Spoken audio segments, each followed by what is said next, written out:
सुप्रभात सभी बच्चों, स्वागत है आप सबका वर्तमान ऑनलाइन कक्षा में। तो जैसा हमने पार्ट 9 की कहानी पिछले वीडियो में पढ़ी थी, तो हमने क्या देखा था कि वो एक रामलाल नाम का व्यापारी होता है जो वो अपना तराजू उस अपने व्यापारी मित्र को देकर जाता है, दूसरे गांव चला जाता है वो व्यापार करने के लिए।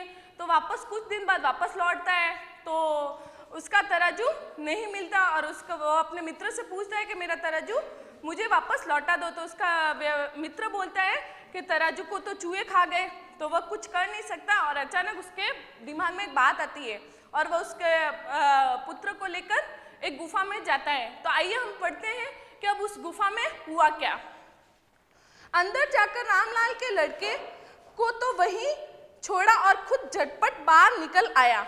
उसने बच्चे को बोला था कि तुम गुफा में जाओ, देख कर आओ ये गुफा कैसे है, इसके अंदर क्या क्या है इस गुफा में। तो वह लड़का और रामलाल दोनों अंदर जाते हैं। तो उस लड़के को तो गुफा में वो रामलाल छोड़ देता और खुद झटपट बाहर आ जाता है। एक बड़ा सा पत्थर गुफा के द्वार पर लगा दिया और उसने क्या किया, झटपट बाहर आके और गुफा के बाहर एक बड़ा सा पत्थर लगा दिया। उस लड़के को उस गुफा के अंदर रख दिया। अब यह लड़का बाहर नहीं निकल सकता और मन ही मन सोचता है कि अब मैंने बड़ा पत्थर लगा दिया, अब ये लड़का बाहर नहीं निकल सकता। रामलाल वापस अपने मित्र के पास आया और वह पत्थर लगाकर रामलाल अपने मित्र के पास गया। उसके मित्र ने पूछा, अकेले कैसे आए, मेरा पुत्र कहाँ है? उसके मित्र ने पूछा कि तुम अकेले कैसे आए, मेरे पुत्र को साथ लेके गए थे, तो वो कहाँ है?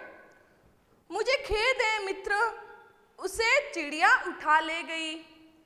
उसने बोला, मुझे खेद है मित्र, उसे चिड़िया उठा ले गई। तो मतलब उसने बोला खेद, मतलब मैंने आप सबको बताया था शब्दार्थ में अफसोस।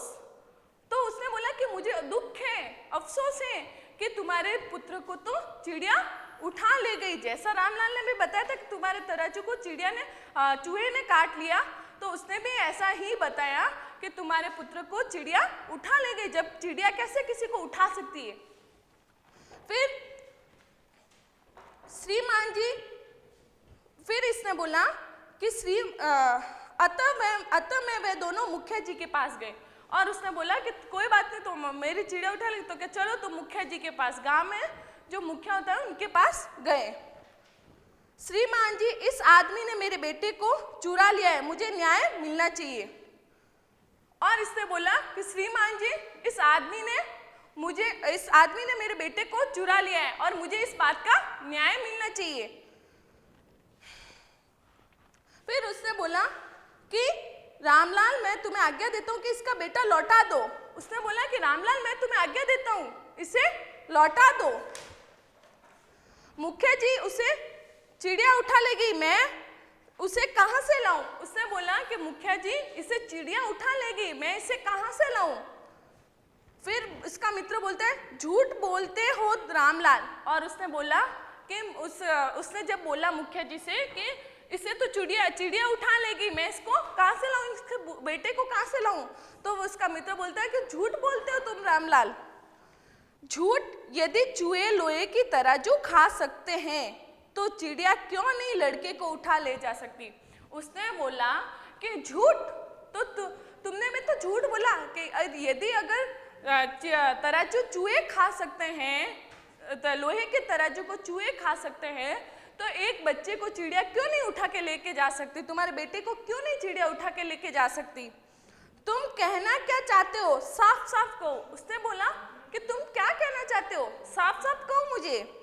रामलाल ने सारा मामला समझाया तो हाँ हाँ हो करके वह चुप हो गया। और तुम सुनते हो, तुम तराजू लौटा दो, तुम्हारा पुत्र तुम्हें वापस कर देगा। और उसने बोला, मुखिया जी ने बोला कि अगर तुम भी इसका तराजू लौटा देते हो तो ये भी तुम्हारा पुत्र तुम्हें वापस कर देगा। तो इसमें क्या हुआ कि उसने भी इसी चालाकी से इसको व्यापारी मित्र को सबक सिखाया कि जब लोहे के तराजू को चूहे नहीं खा सकते तो एक छोटे से बच्चे को तो चिड़िया कैसे उठा के ले जा सकती है। तो इसी तरह हमें किसी के साथ बेईमानी नहीं करनी चाहिए, हमेशा ईमानदारी के साथ रहना चाहिए। धन्यवाद।